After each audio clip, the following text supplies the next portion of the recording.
Good morning. We're waiting for me. Good morning, my name's Patrick Crookes. I'm from the University of Wollongong.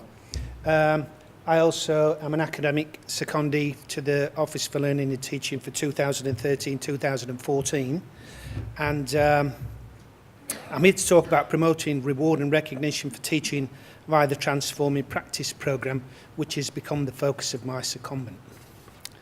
The background to the Transforming Practice programme, when I applied for the secondment, the mission was to set up a change academy, which was terminology used quite specifically in the UK, and meant a very specific thing. So one of the first things we needed to do was to come up with a different title, hence the TPP. The important thing for me is that I think what the TPP needs to be seen as is a knowledge translation activity. This year's TPP is a pilot, and the focus of that pilot is reward and recognition for teaching. It's important to see that the TPP is a methodology, it's not an entity. The Change Academy never existed as a bricks and mortar building. It's a methodology for facilitating innovation and change shared across the sector. So, process and progress to date. Significant amount of work happened in a very short space of time. My initial agreement with the OLT was that we'd have, by the time I started my secondment in August and ended it this August, that by the time we got somewhere near August, that we'd have started the implementation of what's become known as the TPP. The signing of an MOU with the Higher Education Academy and the willingness of staff from the HEA to share their expertise in their programme that we've then tailored for Australia and then influenced the way that programme runs back in the UK. That meant that we got the programme up and running much more quickly. So, important characteristics of the TPP. Being a pilot, we're not only evaluating the methodology, its efficacy in promoting the reward and recognition of teaching, but also as a change methodology itself. So it's a structured programme, it supports change and innovation.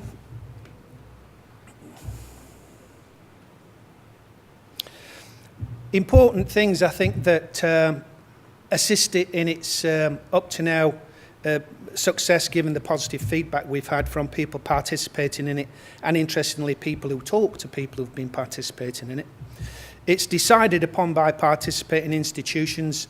Whilst the focus is on the reward and recognition for teaching, there's no mandate about what each university needs to do.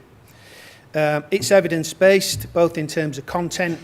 We've encouraged people to utilise research, Richard's research, the AUTC research, Vicky Gunn's research, the Promoting Teaching research that the HEA funded in a collaboration between UTAS, Wollongong and a couple of universities in the UK. It allows time and space for diagonal slice teams. The diagonal slice team, I didn't really realise how important that was until I got involved with it. And the fact that the team members, the 5 or 6 team members from each institution represent a diagonal slice, not a vertical slice in the organisation, means that expertise as well as have been developed and utilised, but also silos have been broken down. Many people, for example, are telling me that they're actually collaborating with staff from HR.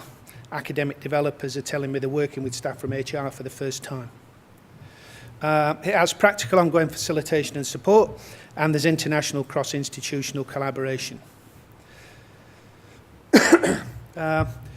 We encouraged teams to think about one of these things. Each team has picked a different focus for what it wants to do. Some are developing criteria for recognising teaching excellence, because in many institutions, let's face it, it's still, I know good teaching when I see it. Some are developing processes and practices in terms of promotion. Some are benchmarking promotion policies and practices. And that's being facilitated by the cross-institutional collaboration. There are 13 Australian universities you don't need to read this really slowly, do you? So there are 13 Australian universities who are participating. 12 universities and one higher education provider. That's an important point. And there are some dual sector. There are GO8 universities, there are rural universities, there are regional universities. We achieved through the call for expressions of interest a really useful spread of institutions, all with very different expertise and views on what they wanted to do. There are also 9 UK-based universities, again, some of them GO8, some of them new universities, and I would have to say that the variation amongst those universities and their teams and their organisations are really quite significantly greater than between the Australian universities and higher education providers. So the TPP, where are we now? Our startup day was in February in Melbourne with 13 team leaders and their support people. We had the Australian residential on the 14th and 15th. The UK was in late March because we're running this programme alongside each other in the UK. We have a future planning and sustainability meeting in Sydney on the 17th of November. And the intention is that people will produce a report next February that will be in the form of a narrated PowerPoint. The intention is that will then go up on the OLT website. Again, as an attempt to share the outcomes and expertise. The list at the bottom is very important. Team supporters, Shelda Dubovsky, Elizabeth Greener, myself and Sarah Booth, who's here today from UTAS. They're occupying a really important role.